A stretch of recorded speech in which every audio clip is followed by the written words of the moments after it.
Hello, my name is Shannon and I'm going to talk about 3 mudras that we can practice, whether we're teachers or students. They're wonderful and they're super easy to remember.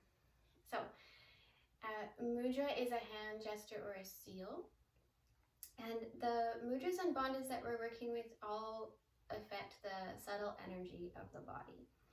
And what I found really important to note is that with asana and pranayama, it's very obvious what we're doing to the body. We can feel it. There's sensation involved.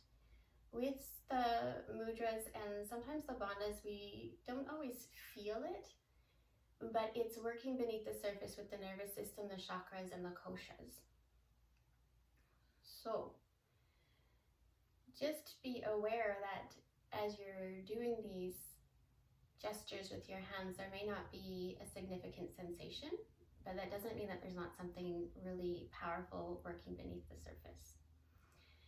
So the first one I want to talk about, and I'm going to try to say the Sanskrit pronunciation correctly, but it is Pushpaputa, and this is the emotional balance mudra. So it's done from child's pose or balasana or pranatasana. And so you come into child's pose. You can have your big toes touching your knees, however wide that you need for space. And then as you bring yourself down, you're gonna cup your hands over your eyes.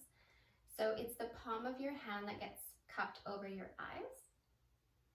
And you would stay there, and a little side note, if you wanted to come into this posture for a little bit more time, it'd be wonderful to add a little essential oil to your palms, so that when you come down, you get to inhale the scents as well. So again, this is for emotional balance. So really, really great if you or a student is feeling a lot of emotions after their asana or pranayama practice. This would be a great place to come down and to help regulate and balance the waves of emotions, whether that be joy, excitement, sadness, grief. All of the emotions will be balanced. So again, you're going to come into child's pose with your hands cupped over your eyes and your forehead on the floor or on a prop.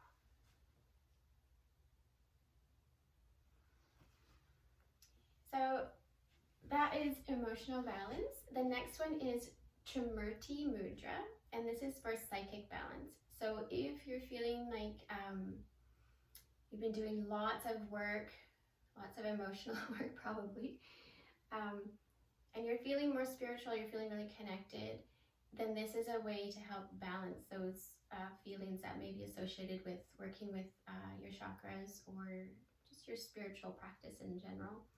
So this one's very similar. Again, it's from child's pose, and this time you'll make a triangle with your hands. So thumbs touch and index fingers touch, you've got a triangle. And then when you come down to the floor, the third eye, the space between the eyebrows, will be in the center of your triangle. So again, you would come down. If you can't get all the way down, you would have a prop for you to come down onto. If coming down is not an option for any of these, then you could absolutely practice them here, just being upright. So again, try murti mudra, and this is for psychic balance, and you'd be coming down, third eye in the middle of your triangle.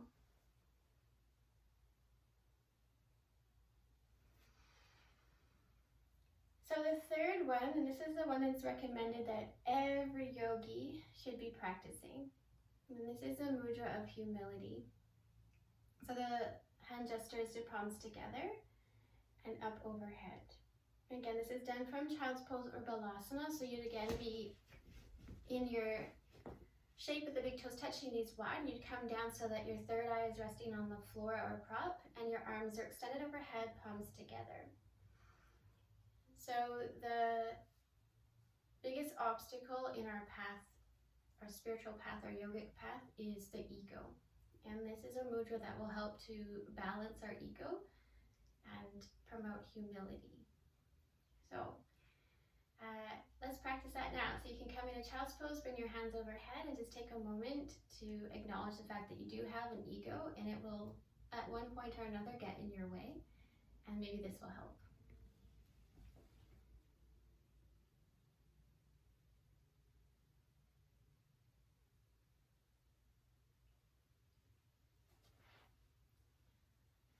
So there you have it, the 3 mudras that you can be practicing on your path or your journey for yoga. So I hope I'm pronouncing these right.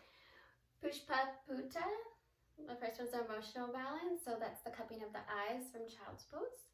And then try Murti Mudra, psychic balance, the triangle. And the last one I forgot to say is Sanjali Mudra, the mudra of humility. Prayer hands over the head, again from child's pose. And I just wanted to read here too that mudras work with pranic energy. And in order to do them correctly, one must be prepared and be of healthy mind and body, have cleansed the nadis, so that would be pranayama, anuloma viloma, be living the yamas and the niyamas, and to be guided by a skilled teacher. So if you don't have those going on yet, know that that's okay. You can still be doing these mudras. And if you do have all those going on, the powerful effect is just that much greater. So I hope you practice them. I hope you love them. Namaste. Oh, and they're from page 137 to 138 in Letters from the Yoga Masters. Bye.